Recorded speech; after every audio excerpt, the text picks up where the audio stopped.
Bismillahirrahmanirrahim. Assalamualaikum warahmatullahi wabarakatuh. Alhamdulillah wassalatu wassalamu ala Rasulillah wa ala alihi wa sahbihi wa mawalah wa la hawla wa la quwata illa billahi wa ba'du. Qala Allahu azza wa jalla: Ya ayyuhalladzina amanu taqullaha haqqa tuqatih wa la tamutunna illa wa antum muslimun. Amma ba'du, ma'asyiral muslimin yang dimuliakan Allah Subhanahu wa taala. Alhamdulillah, segala puja dan puji hanya milik Allah Subhanahu wa taala. Salawat dan salam marilah kita haturkan kepada baginda alam Nabi besar Muhammad sallallahu alaihi wa ala alihi wasallam. Ma'asyiral muslimin yang dimuliakan Allah Subhanahu wa taala. Di malam hari ini kita akan membahas tentang 10 wanita yang sangat malang nasibnya. Dia terlaknat dan terancam masuk neraka. Padahal seorang wanita itu Nabi sallallahu alaihi wasallam menghabarkan kepada kita lebih mudah untuk masuk surga dibandingkan laki-laki. Berdasarkan sabda Nabi sallallahu alaihi wasallam, "Idza shallatil mar'atu khamsaha wa shamat syahraha wa ata'at ba'laha wa hafizat farjaha, qila laha udkhulil jannah min ayyi abwabis samaniyata syi'ati." Apabila seorang wanita berupaya untuk menjaga salat 5 waktunya, menjaga puasa Ramadannya, sangat taat kepada suaminya dan menjaga kehormatannya, maka wanita itu akan dihadapkan kepada 8 pintu sorga dan dikatakan kepadanya, silahkan masuk ke dalam sorga dari 8 pintu sorga yang kau sukai. Artinya bahwa wanita masuk sorga lebih mudah dibandingkan laki-laki. Tapi kenapa pula Nabi SAW ketika diperlihatkan neraka, dia mengatakan, ittala'tun nara fa idza aktsara ahliha nisa. Aku diperlihatkan neraka, ternyata kebanyakan para penghuninya adalah kaum wanita. Lalu siapa saja wanita-wanita yang malang nasibnya di akhirat, bahkan terlaknat dan terancam neraka? Ada 10 wanita yang disabdakan Nabi sallallahu alaihi wasallam. Siapa saja mereka? Yang pertama, al-mar'atul lati tadhibu zawjuha. Seorang wanita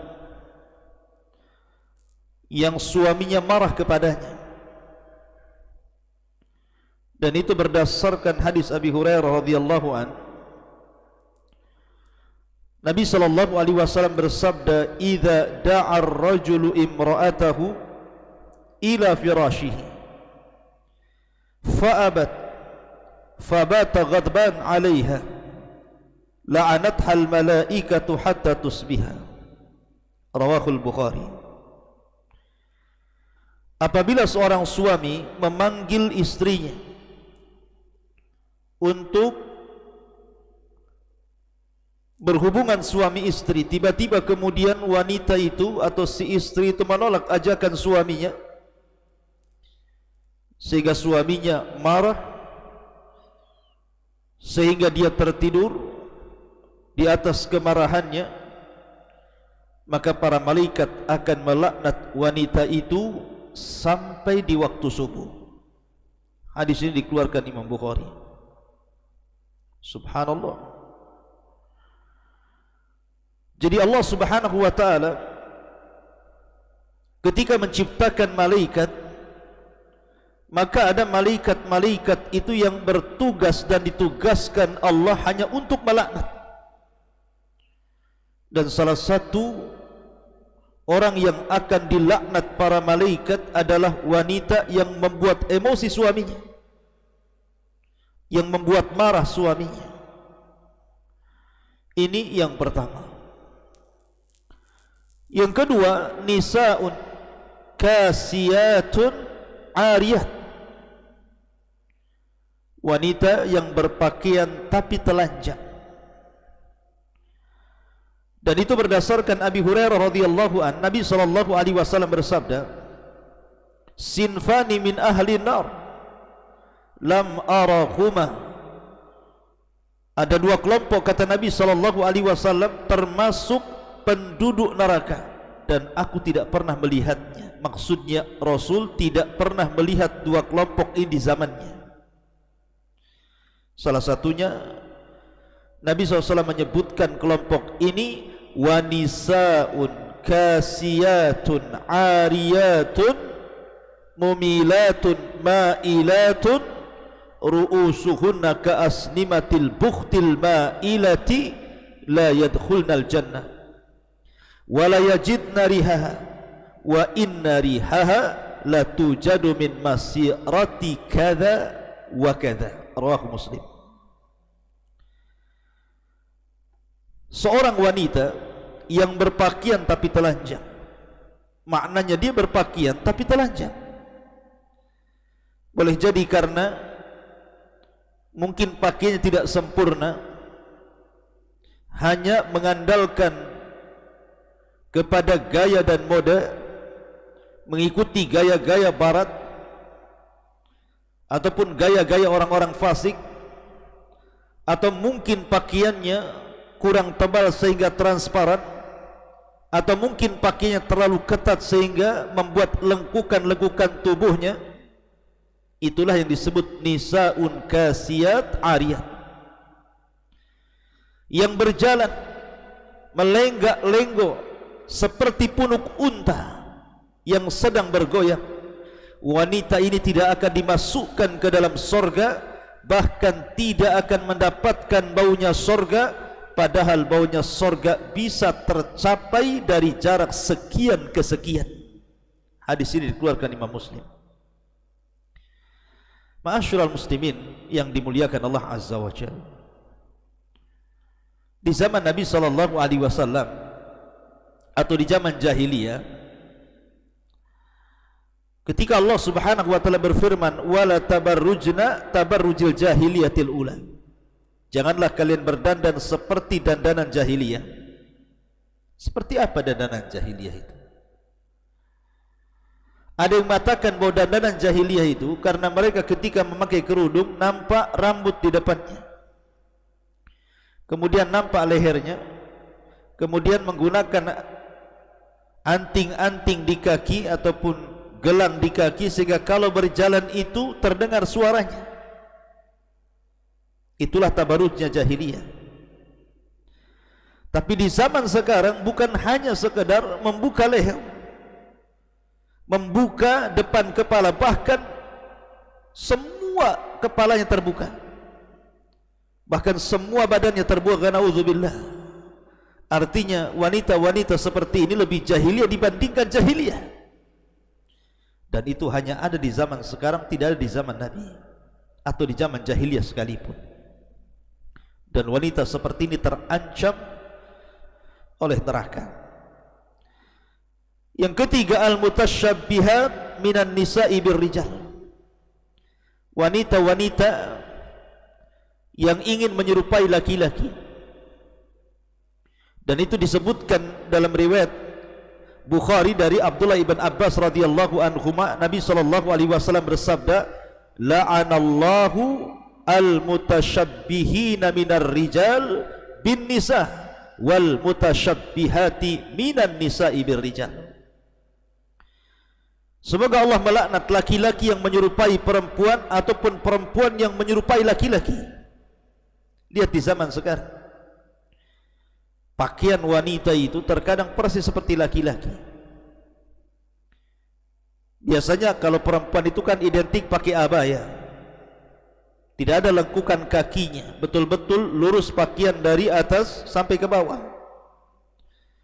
Tapi di zaman sekarang lihat, banyak wanita-wanita yang menggunakan levis, celana jeans, celana ketat, kaos laki-laki, bahkan dipotong rambutnya ala laki-laki, bahkan cara jalannya pun seperti laki-laki, cara bicaranya seperti laki-laki.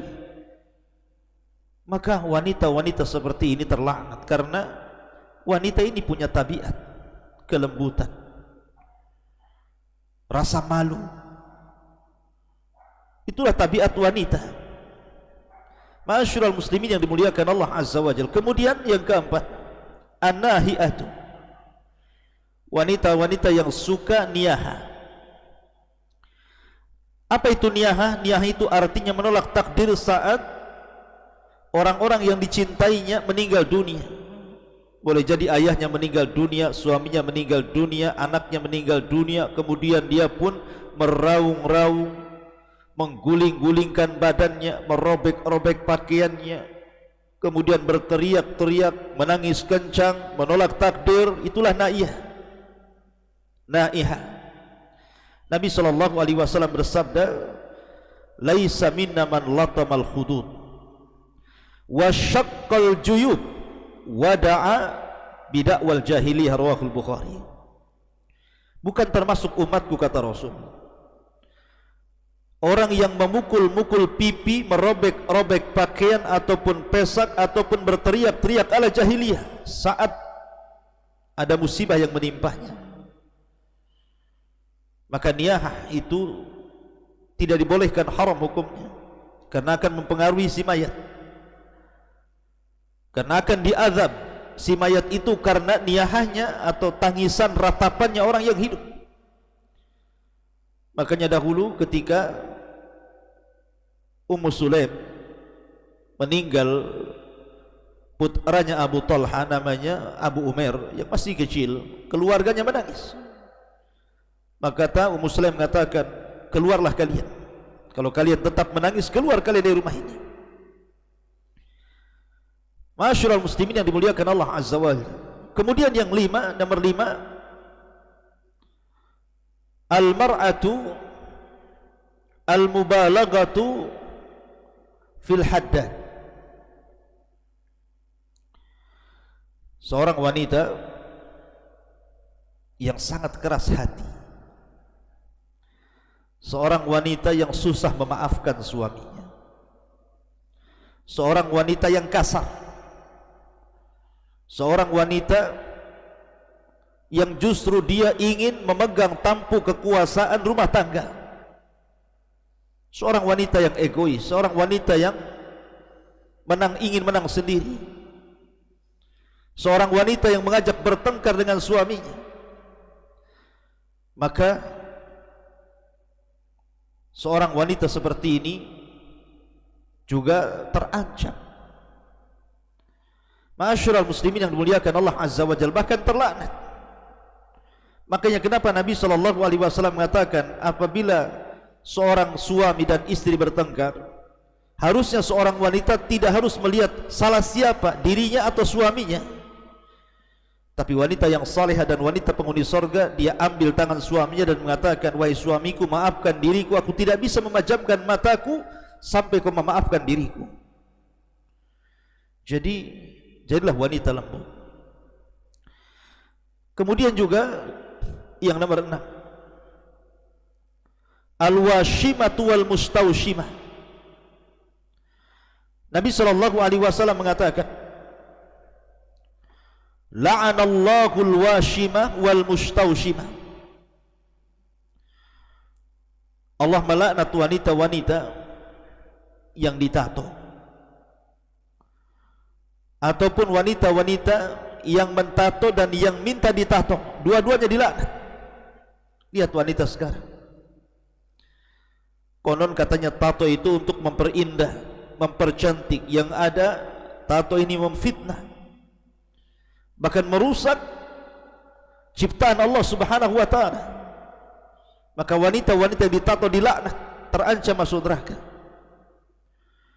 Kemudian yang nomor 7, al-mar'atu al-musta'tirah, wanita-wanita yang suka mengumbar wewangian ke orang lain.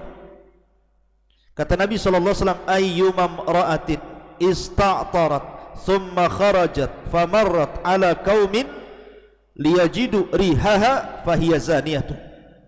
Siapapun wanitanya yang menggunakan wewangian, kemudian dia keluar sengaja ingin memfitnah laki-laki sehingga baunya tercium laki-laki, maka Rasul mengatakan wanita itu seorang pezina.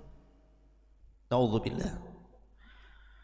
Kemudian yang nomor 8, al-mar'atul lati tatlubut talaqa biduni udhrin syar'i, wanita yang memaksa meminta talak kepada suaminya tanpa ada uzur. Maka Nabi mengatakan ayyuma imra'atin sa'alat zawjaha talaqa min ghairi ba'sin faharamun 'alaiha raihatul jannah. Siapapun wanitanya yang meminta kepada suaminya untuk diceraikan tanpa ada alasan, maka haram padanya bau surga. Apa alasannya? Apakah hanya alasan dunia Anda minta cerai? Ketika suami Anda berada di atas dunia, kerja layak, gaji pantas, Anda senang bersamanya. Ketika Allah uji kemudian dengan menganggur dan dia sudah berusaha untuk bekerja tetapi Allah belum beri kesempatan untuk bekerja, tiba-tiba Anda kemudian meminta cerai. Ma'asyiral muslimin yang dimuliakan Allah Subhanahu wa ta'ala, atau alasan yang lain yang bukan alasan syar'i. Kemudian yang nomor 10, yang nomor 9, seorang wanita yang menghena rambutnya dengan warna hitam. Nabi SAW mengatakan, rubahlah uban kalian tetapi jauhi warna hitam. Boleh kita merubah uban-uban yang sudah menumbuh, tapi jauhi warna hitam. Tapi di zaman sekarang, ma'asyiral muslimin yang dimuliakan Allah Subhanahu wa ta'ala, lihat wanita-wanita di zaman sekarang, karena ingin tampil muda, dia pun berani melanggar syariat Allah Azza wa Jalla dan Rasulnya dengan cara mewarnai rambutnya dengan rambut yang hitam. Padahal ini sangat diharamkan dalam Islam. Anda boleh mewarnai dengan warna lain, tapi jangan warna hitam. Kemudian juga yang terakhir, yang nomor 10, wanita-wanita al-muhallalalah, artinya wanita-wanita yang dicerai oleh suaminya talak 3, otomatis tidak bisa kembali kepada suami yang pertama, dia harus menikah lagi. Tetapi ada wanita-wanita yang kemudian berpura-pura menikah dengan orang lain hanya 1 hari 2 hari kemudian cerai, kemudian ingin kembali kepada suami yang pertama. Maka wanita seperti ini terlaknat, tidak boleh. Kalau dia menikah lagi, ya harus betul-betul menikah menjadi seorang istri. Jangan mencari-cari supaya dia diceraikan dan bisa kembali kepada suaminya yang lama, tetapi hiduplah seperti layaknya seorang istri. Sampai boleh jadi Allah takdirkan kemudian bercerai karena sebuah alasan, Anda boleh balik kepada suaminya. Tapi kalau Anda kemudian menikah dengan suami yang kedua, kemudian membuat gara-gara supaya cepat dicerai dan bisa kembali kepada suami Anda, maka tidak boleh, haram hukumnya. Dan juga ada tambahan, wanita-wanita yang mencukur halis, wanita-wanita yang menyambung rambut, wanita-wanita yang mengikir gigi, dan banyak lagi wanita-wanita yang nasibnya akan malang pada hari kiamat karena terlaknat dan terancam neraka. Wallahu a'lam bishawab. Ini yang bisa saya sampaikan, mudah-mudahan menjadi ibrah dan peringatan bagi kaum hawa. Subhanakallahumma bihamdika asyhadu an la ilaha illa anta astaghfiruka wa atubu ilaik. Allahu taala alam. Assalamualaikum warahmatullahi wabarakatuh.